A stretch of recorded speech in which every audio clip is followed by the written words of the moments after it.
Encher o tanque nunca foi tão doloroso. Tá doído no coração da gente, Deus o livre. Eu nem saio mais com o carro quase. Eu já estou pensando até em comprar uma bicicleta. E se a alternativa for colocar só R$ 20? Só dá para ir aqui no Colorado e voltar para casa. Essa é a realidade de quem precisa abastecer o carro com gasolina em todo o país. O preço do combustível está nas alturas. Em Manaus, na maioria dos postos, o consumidor paga R$ 6 pelo produto. Nunca se viu uma escalada de preços tão intensa. Só este ano foram 9 aumentos feitos pela Petrobras. 6 conto aí o litro, tá? Principalmente para quem é aplicativo, né? A sensação é de roubo mesmo. Eu me sinto roubada, sendo bem sincera. Para entender o valor da gasolina, é preciso olhar para a composição de preço do produto. Primeiro, vem a base, com a maior fatia da Petrobras, o equivalente a 32,9%. Em seguida, vem os impostos estaduais, com pouco mais de 27%. Aí entram os impostos federais, com 11,6%. Em seguida, vem o preço da revenda e depois o preço do etanol anidro. Tudo isso compõe o preço do combustível e que, segundo especialistas, só reforça a alta e complexa carga tributária do país. Tem imposto demais. Hoje, se a gente considerar o preço da gasolina na bomba, seguramente mais de 45% daquilo é custo fiscal. E esse custo fiscal está atrelado diretamente à movimentação do combustível, desde a refinaria até a venda do consumidor final. A gente ainda precisaria acrescentar nessa equação o fato de que cada uma das empresas também tem os seus próprios custos fiscais, com imposto de renda, com contribuição sobre o lucro líquido, PIS e COFINS sobre os seus faturamentos de outras atividades que elas têm, ou de vendas de outros produtos ou prestação de serviço. O peso do fisco, dos fiscos federal e estadual é muito alto no preço do combustível e isso é algo que não dá para negar. Mesmo assim, o presidente Jair Bolsonaro, durante passagem por Manaus na última quarta-feira, disse que a culpa do preço tão elevado da gasolina é do ICMS cobrado pelos estados. Hoje em dia, o litro da gasolina é vendido nas refinarias na casa de R$ 1,95. Se está R$ 6, R$ 7 o litro, que é um absurdo, o imposto federal na casa dos 70 centavos, vamos ver quem está sendo o vilão nessa história. Não é o governo federal. A gente lamenta que alguns estados do Brasil, com o maior estado economicamente ativo, foi o estado que aumentou o ICMS em plena pandemia. É lamentável isso. Mas este parlamentar atribui o valor alto do combustível ao próprio Jair Bolsonaro.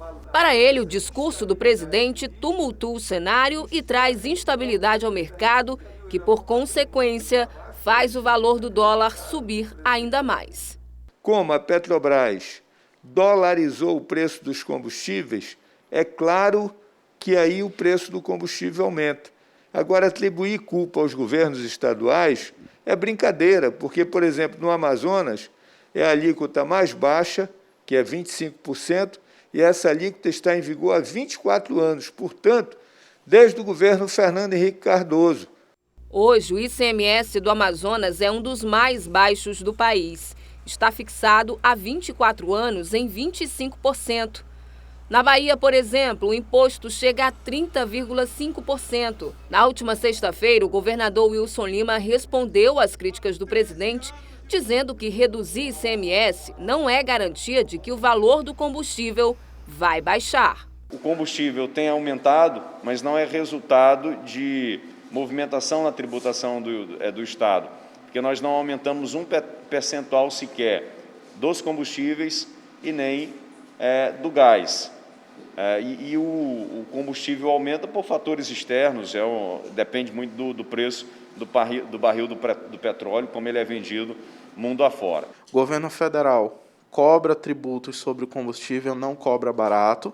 Os estados não cobram barato ICMS sobre combustíveis, mas é uma arrecadação muito relevante para os estados, então ninguém quer abrir mão desse tipo de recurso. A política de preço da Petrobras, ela também colabora para o estado atual das coisas, porque deixa de ter uma blindagem muito sólida contra oscilações de preço internacional, oscilação do dólar, entre outros fatores que fogem ao controle das autoridades dentro do país, e a isso você ainda tem os custos de existência das empresas. Uma distribuidora, ela não vai poder simplesmente comprar combustível da refinaria e revender a lucro zero, ela tem os próprios custos.